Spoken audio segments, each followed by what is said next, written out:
You were arrested for paying a smuggler to take you from Liberia to Ivory Coast during the Ebola pandemic. Tell us that story. Oh God! It was during my Cape Town to Casablanca, so I was going up through the west coast, right? And you know that west, It's horrendous. Guinea, Yeah. It's tough. Liberia, Sierra Leone. It's Tough visas as well as tough roads, a lot of mud. Wow, it was tough. So I was in Ivory Coast for a month, which I was speaking to you about last night, actually. And you loved it. And I loved it because It's your favorite country in Africa. certainly in West Africa, Yeah. because it's so hard, it's so brutal to travel there in Central and West Africa that when you get to Ivory Coast and Abidjan, you can sit in a pub, It's nice. drink a pint, watch the Liverpool game. Yeah. It's like an oasis yeah, in this kind exactly. of... Dakar is a little bit like that too. It's Right. kinda, and then everything in between is quite tough. Right. That's so true. Yeah.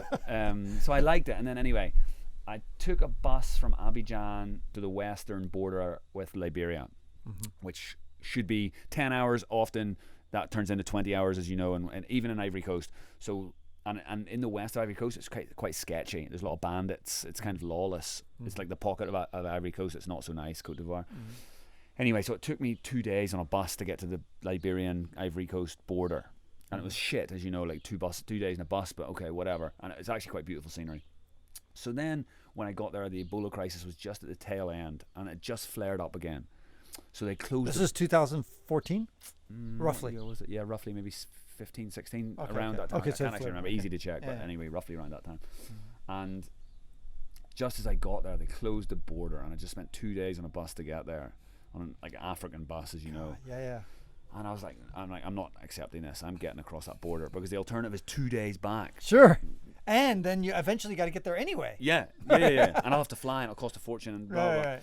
African flights. Yeah. you know, African flights are expensive. taking a 1 hour flight Yeah, from one African country to another is the same as me flying from Europe to Asia. Like, Well, right, and not only that, but sometimes it's cheaper. Let's say if you want to go to 2 neighboring countries, sometimes it's cheaper to fly to Paris and then fly to the neighboring country. More often than not. Yeah. So I wasn't facing that. So then I was making a bit of a kerfuffle in this town called Ma. Yeah, I've been there. Ah, okay, yeah. Yeah. And I was like, and the guys It's near the tallest mountain of Cote d'Ivoire, and by the way, trivia fact: it's the tallest mountain of Cote d'Ivoire is the same tallest mountain as Guinea. Ah, okay. And they share the same summit. And it's a beautiful town, actually. Yeah. We climbed a few. It's pleasant. Yeah, climbed a few mountains there too. And anyway, I found a guy who would smuggle me across for $200 or whatever. Smuggle a white guy across. Yeah, and it's through the jungle. It's like you kind of stand out. It's easy to smuggle a black guy through sub-Saharan Africa, but smuggle a white guy, you kind of sit out because what happens is a lot of them will gossip. And oh, there goes the white guy, and then before you know it, the next village will know that you're coming before you use any sign. Well, that's what happened. So, so I paid the guy. Have I been to Africa or what? I paid the guy, and I jumped on the back of his motorbike with my backpack, and it was quite long. The border crossing is the official border post is whatever, an hour away, but we go deep through the jungle, 2-3 hours on this motorbike off road. And I get to the border crossing, he's like, don't worry, we'll get across. And there was a huge they start shouting at each other, this is common, and the military are there. And I'm like, oh shit. He's like, no, it's going to be okay. And I'm like, if he knows him, it will be okay. But if he doesn't know him and he's trying to give the guy a cut of what I'm giving him, it's not going to be great. Anyway, they send a guy, and I get arrested, and I get taken back on a police bike, and then the police and then taken into the cells. And then I got stuck in the cell for the day, and they eventually, after maybe 4 or 5 hours, they let me out. What are they going to do with me? Keep me locked up in the middle. And they said, okay, you got. But did they let you out on the correct side? I was back in Man. Oh fuck! And I come out anyway. I was like, I'm so sorry. I've been trying to be humble. If you're Yeah, of humble, course. if you're humble, you get. Yeah. Anyway, I'm so sorry. And they thought I was going back to Abidjan, right? But as soon as I got out of the station, some guy comes up to me. He's like, did you just try to smuggle yourself across the border? And I was like, yeah. He's like, that idiot took you to the wrong smuggling point. I'll take you to a different smuggle point. For $200, I'll take you to another board. I was like, okay, then let's do it. $200. Wow, that's a lot of money. I know, it's a lot. Yeah, but everything was hinging on this, Sure, and the border was closed. Yeah. So then I did it again. But hold on, once you're there, also you're gonna have problems getting out once you're on the other side. In other words, because you don't have a valid stamp. Anyway, continue. Yeah. So then I did it again and get taken even deeper into the jungle, another 2-3 hours into the jungle.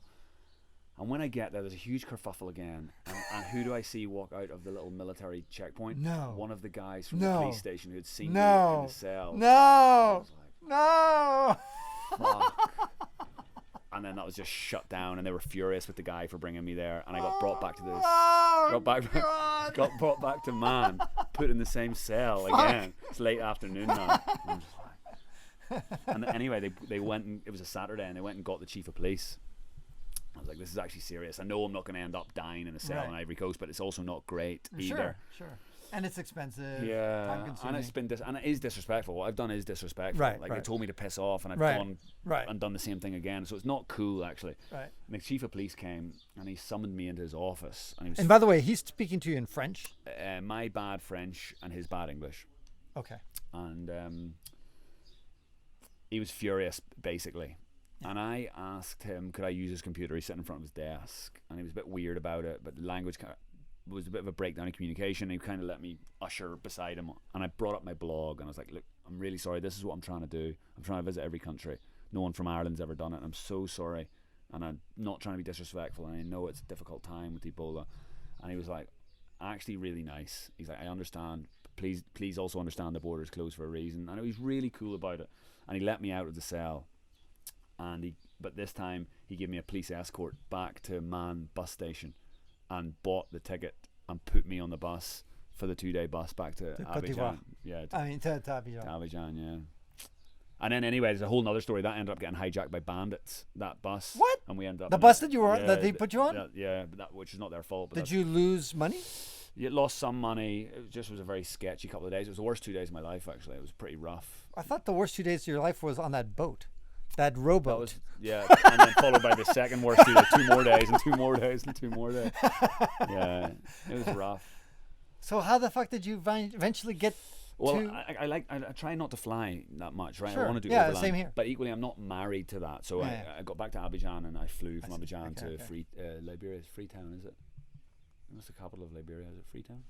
No, Monrovia. Oh, Monrovia, yeah. So and I flew to Monrovia, and it cost bloody $550 or whatever for the hour and 15 minutes, which is what I was trying to avoid. But anyway, from then I could continue. God, what a...